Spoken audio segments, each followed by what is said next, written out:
Teacher Kozub. Hello, it's Mr. Kozub. In this video, I'm going to do a basic tutorial of how to use the Adobe program Lightroom.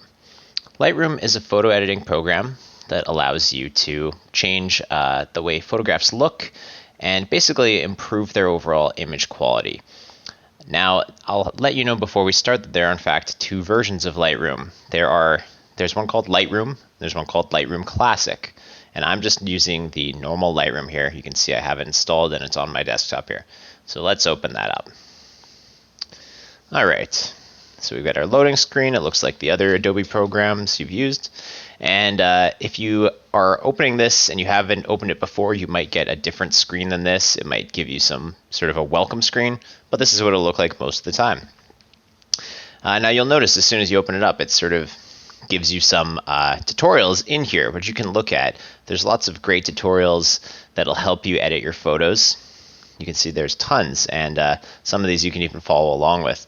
So if once you're done this one, if you feel like trying some of those out, I encourage you to do so. All right, so what we'll do today is I'm just going to import a few photos that I already have on my computer, and we'll do some basic edits on them, and I'll explain why we're doing the edits. And then I'll export the photos, which means basically I'll save them all as their finished product, which we'll do because then you can do something else with those photos, such as put them in the yearbook or put them on a website, or just keep them to look at later. So the first thing to do is to add some photos. There's two ways to do that. You either press this button here, or you go up here and you press this plus. So let's do that. And then you can go to browse and find where your photos in fact are. So let's click on that. All right, now hopefully your photos, if you're on a school computer, are under this video D drive. And hopefully you have a folder in here with your name on it. And I do, so let's go in there. And the photos I'm going to be editing are in this folder called MISC 2019 to 2020. So let's double click in there. And here are the photos indeed. So the next thing I'm going to do is I'm just going to select all of these, which I could do by clicking and dragging like that, or I could use Control A as a keyboard shortcut on my keyboard, and that'll select them all, and then press Review for import. So what Lightroom will do at this point is it'll just show you all the pictures. It'll ask you if you want to bring all of them in, and of course I do. That's the whole point I'm doing this for. And they're already selected, so you can see that. And so I'll just press Add 6 photos. Now what this will do is it'll bring them into my photo library. And at this point, I can actually go in and edit these photos. So what we're going to do is over on this side here, you'll see if I hover over this, it says My Photos. So I'm going to click on that, and it pops open up this window here. Now I can see these photos. There's a lot of different view options, and I'm just going to tell you ahead of time that Lightroom is a pretty complex program, and there's a lot of stuff you can do in it.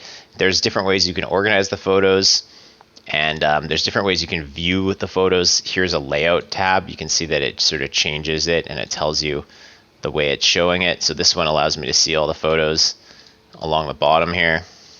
This is actually probably my general layout, what I use down here to see. You can also scroll through these with the arrow keys, so you can see all these photos, and you can see they're mostly in and around HGI.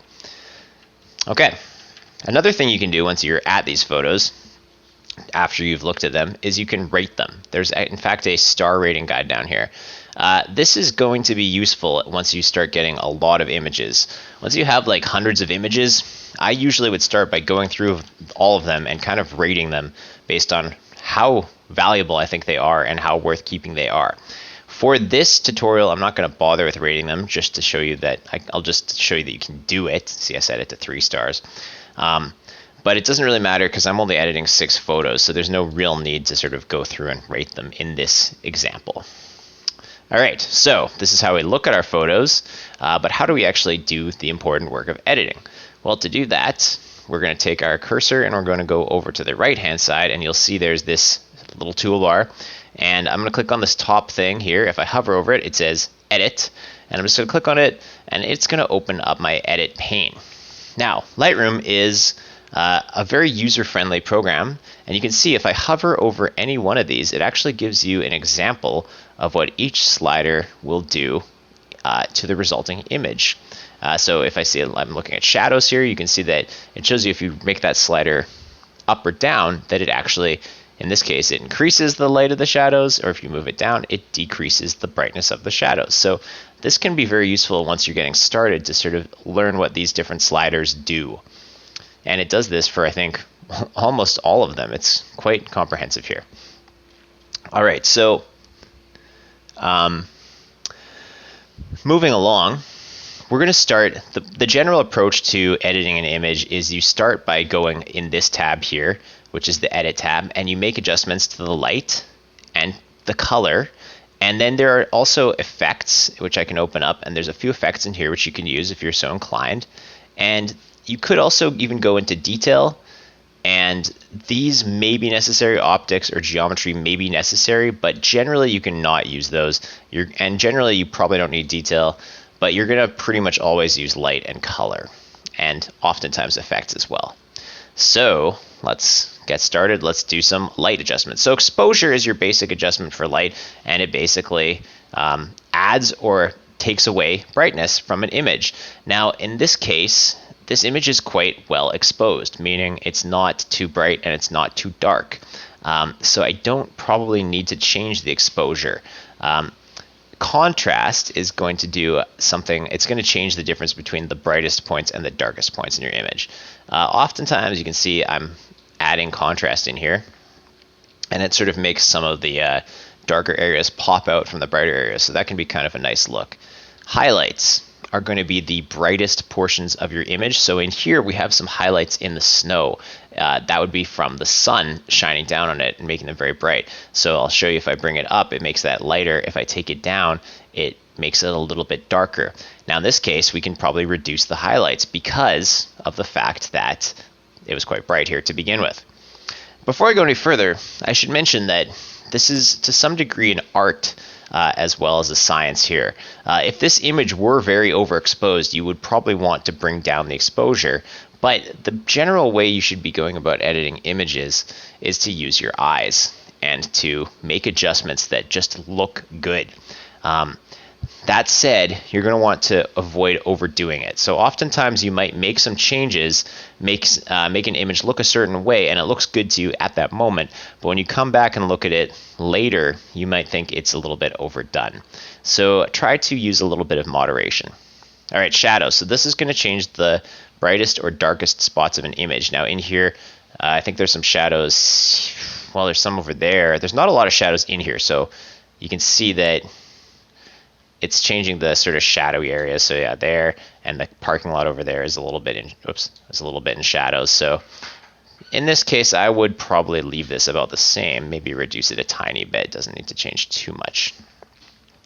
Whites, these are going to be all the places in your image that are true white. It will bring them up. In this case, you can see if I turn the whites all the way up, this image has changed dramatically. So I do not want to do that. In fact, I will tell you a little tip right now. If you double click on one of the sliders, on the little knob on the slider, when it's not at its middle position, double clicking will reset it. So I'm double clicking there and it just resets it back to 0, which you can see is useful. Now as well, you can also just type in a number value. So the middle here is always going to be 0. Moving in this direction is going to be upwards to 100. The moving down will be down negative 100. So you can also type in a value if you'd like to do it that way.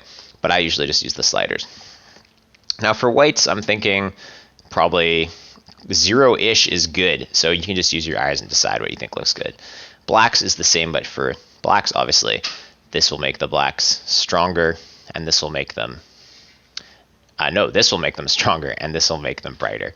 So you can choose using your eyes for those ones. All right. Now, I'm also going to, now that I've done all this, I'm actually going to point your attention to the fact that there's actually an auto button up here at the top. And this button is going to be very useful if you're doing edits quickly. And I'll show you that in the next image we use, because I've done this all manually, so I'll leave it for this.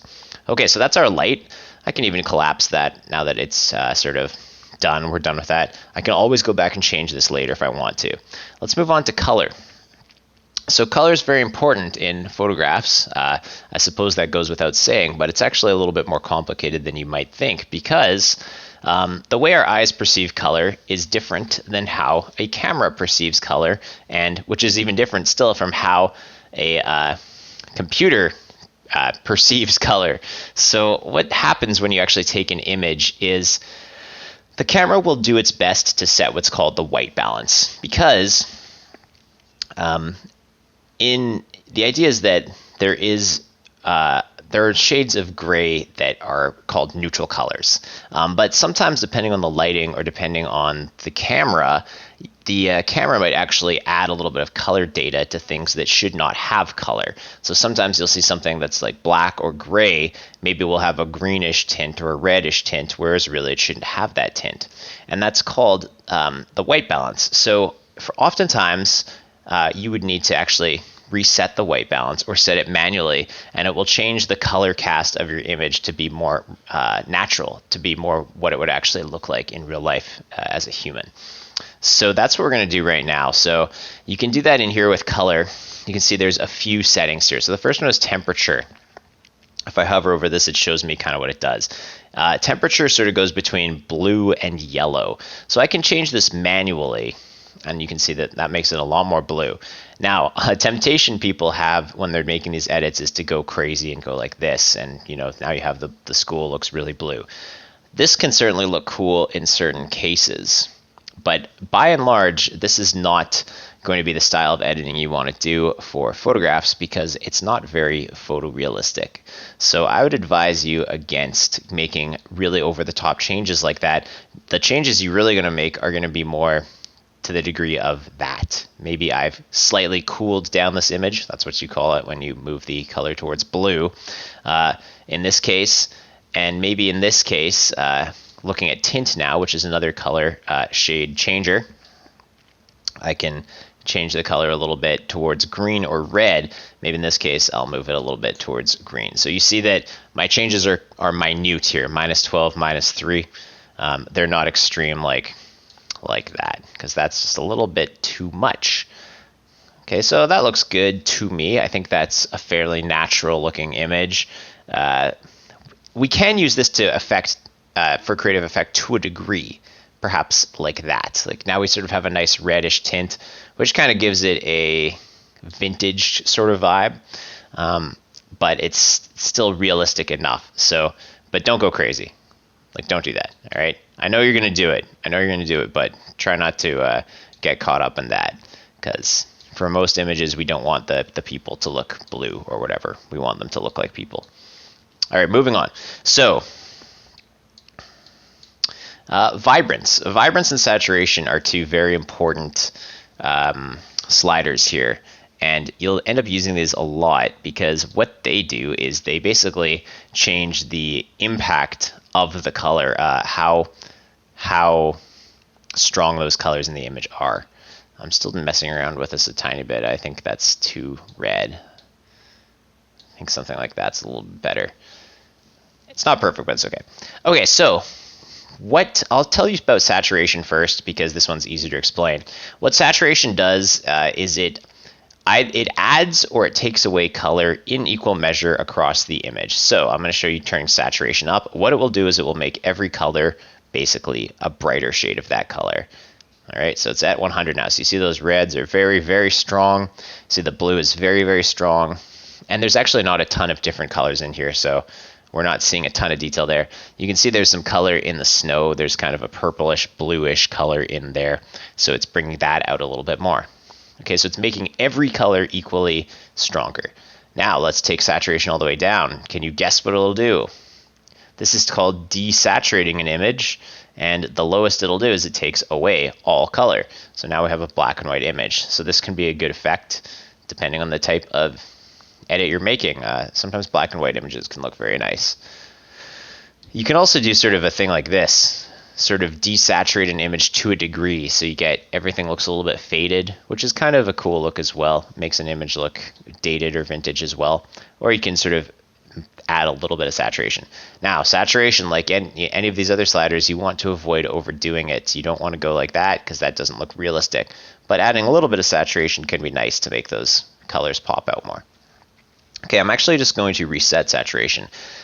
So vibrance is similar to saturation, except there's an important difference, and the difference is that whereas saturation improves or increases the intensity of colors all across the board at the same time, vibrance targets only the weakest colors and will increase the intensity of those and leave the very saturated colors alone. So I'll turn vibrance up and you'll see that what will happen is the reds and the blues in the image are already quite saturated, so they're not changing that much.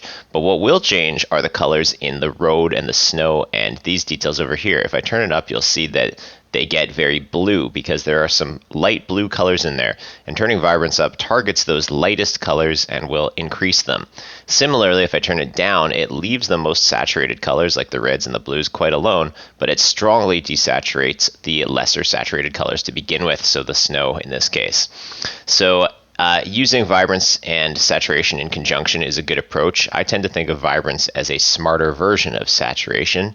It works really well for photos that include skin tones because it won't necessarily change the saturation of the skin tones. It'll sort of just change the other details, like perhaps someone's clothing or something like that. So you can use both of them, but I would start with vibrance.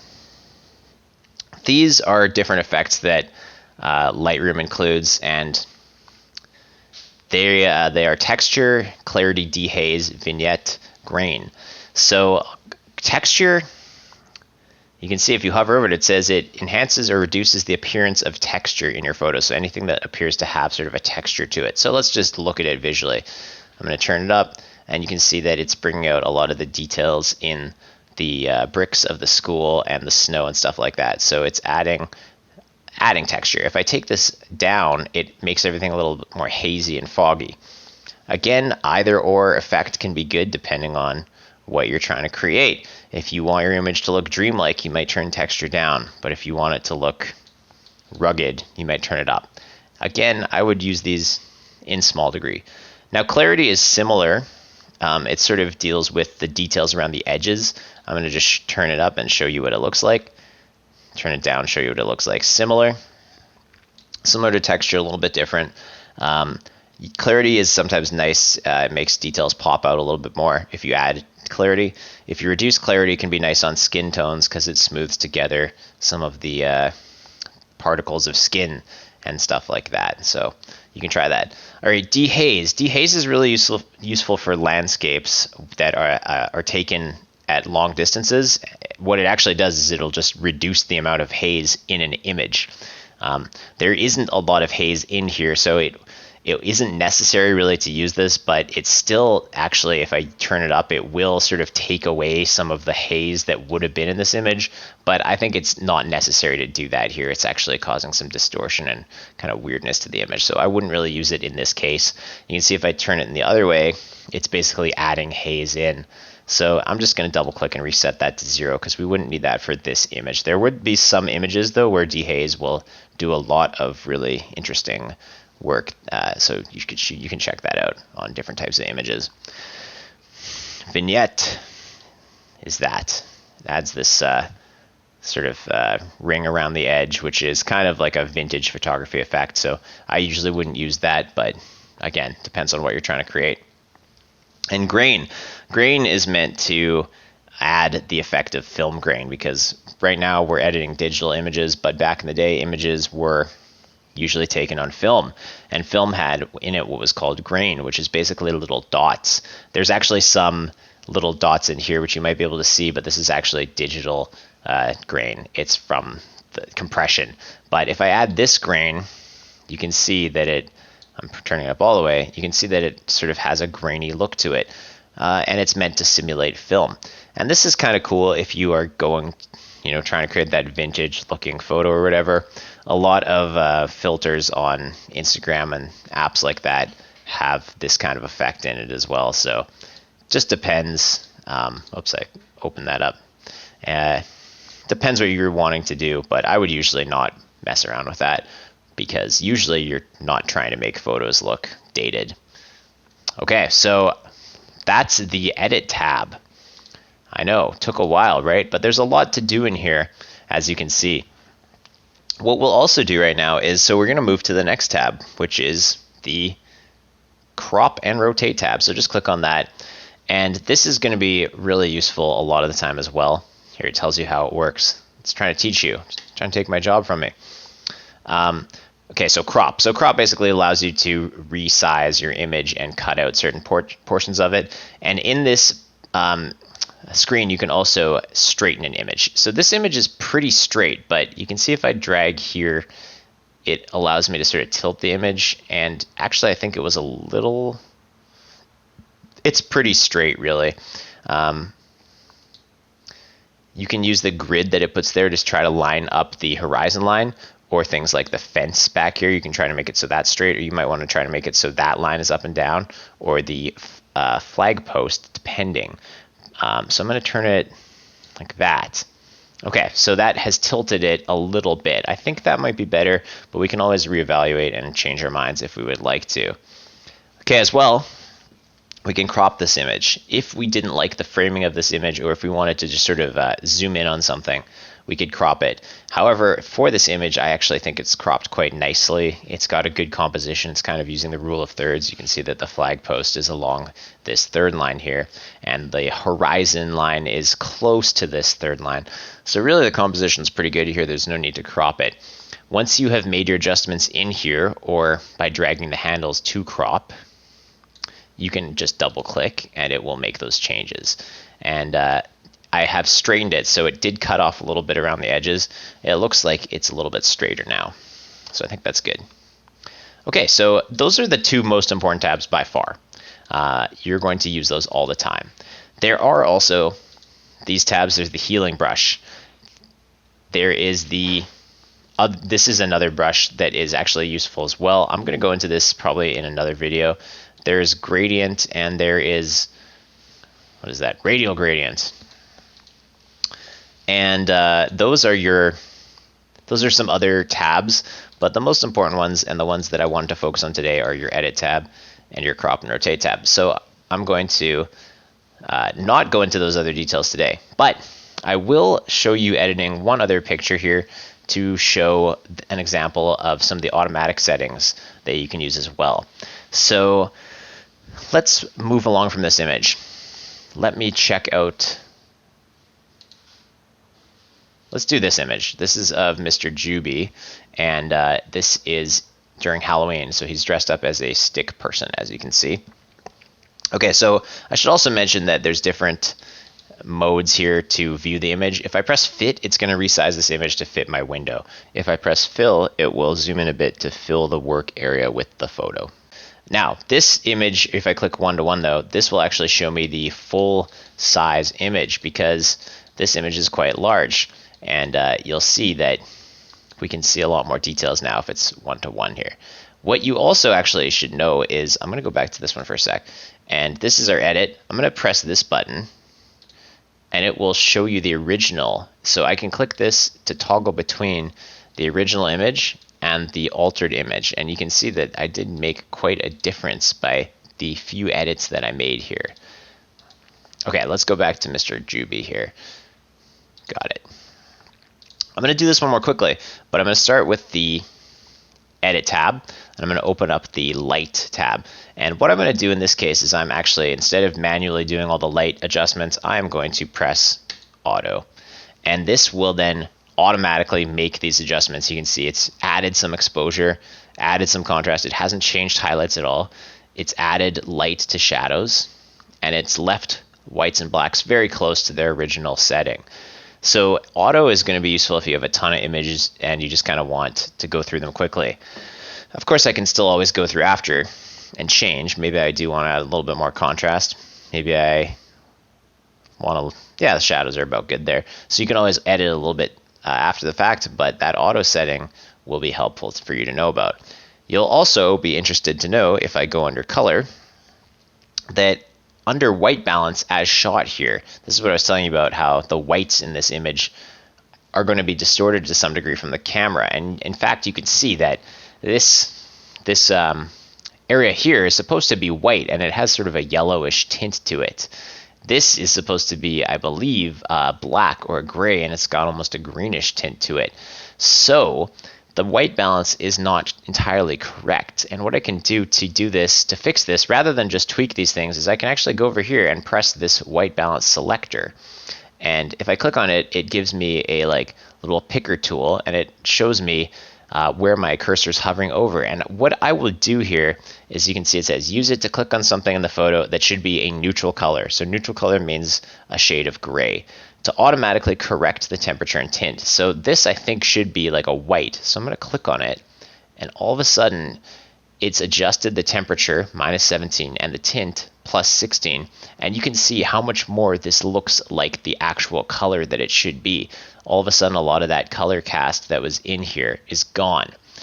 If that didn't quite do it, I might try clicking another place in the image. So I'm clicking over here. You can see that that's similar to what I had just had, so it looks pretty good. It's a little bit red in here.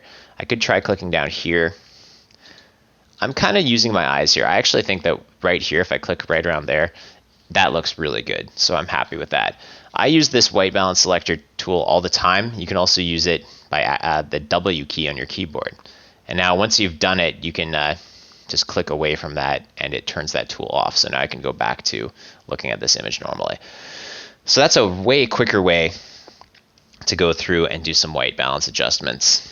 Okay, just because this photo I think could use it, I'm actually going to make a crop in here as well. So I'm going to go to my crop and rotate.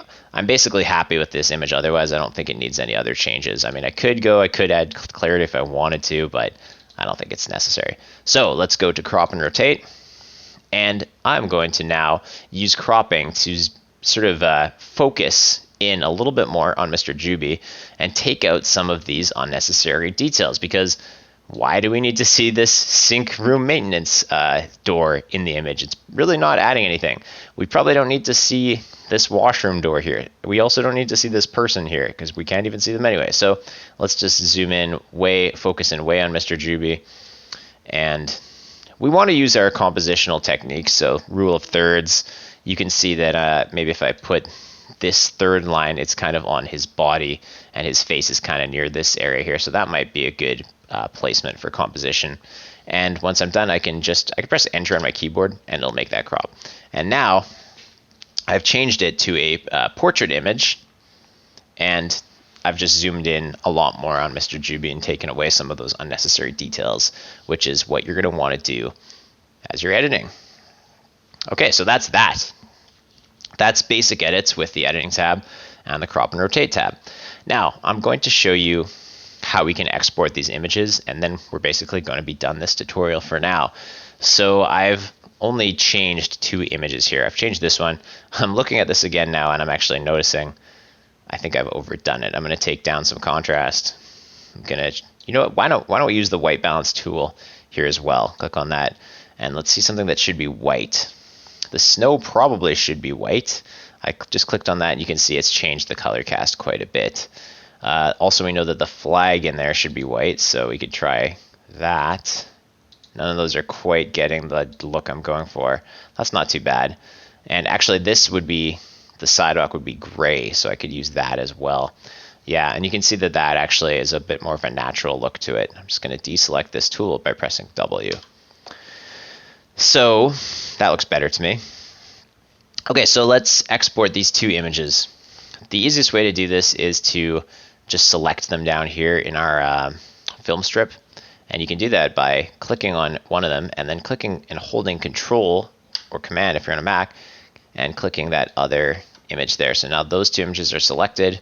I'm going to right click on them, and I'm going to go to Export. All right, so do that. It's going to pop up a little a new area here, and it shows me the 2 images, and I can look at them again if I really want. But over here on the side, it basically has my export options. So file type, JPEG. There's a few file types in here. We're going to use JPEG the most of the time for exporting images, because JPEG is in fact best for images. Dimensions. This is going to depend on what kind of, well, on what your purposes for using this image are. If you're just using this to share with a friend via email, you might choose small. But I would suggest if you're printing this image or doing anything important with it, you're going to choose full size. And if we're putting this image in the yearbook, it needs to be full size here as well, because we need these images in the yearbook to be as large as possible for printing. Similarly, we're going to leave quality at 100%. The trade-off here is the images are going to be slightly larger, but that's okay. We have enough file space that we can manage using larger images. If we do want them a bit smaller, we could use 90, we could use 80. Actually, it shows you the file size preview down here. I've changed my mind. I think that probably 80% is going to be fine. Though if you're doing yearbook, I would suggest doing a full 100%. Just for my purposes, I'm going to go with 80% here. There's more options as well. You don't need to mess around with this if you don't want to. And then what you'll do is you'll press export to photos, and it's going to pop up where do you want to export them. Now please, before you just press select folder and press OK or whatever, what you actually want to do is go back to your video D, back to your folder, back to where you originally were looking at these photos, and you're probably going to want to make a new folder called exported images or something like that. Or sometimes I would just call it exports. But anyway, you want to make a new folder for that so that the finished images are going to be separated from your images that haven't yet been edited. And then you can press select, and it just did the export very quickly up there, and now they're saved. So I'll go and show you what that looks like in the folder here. Click down on there. Just going to change my view options. There we go. I'm going to go to Video D, Mr. Kozub. This is the folder that the images were in. You can see these are my original images, and you can see I have my new folder with exported images, and these are the ones that have now been edited. And so now I can take these and I can upload them to the yearbook site, or I can do whatever I want else to do with them. The names are they haven't been changed, so you may wish to rename these. For example, Mr. Juby Halloween. I might want to do that, but that would be a different matter. School exterior. There we go. All right, so that's that. The only other thing I will mention to you right now is that Lightroom is a really nice program as well, because it actually just automatically saves everything. So I don't even need to go to save or anything. As soon as I close this program, everything is saved automatically, and I can easily open it back up and edit these photos next time. Okay, so that's basically an introduction to editing photos in Lightroom. I hope you enjoyed. Goodbye. I'll just close this, and then I will say goodbye.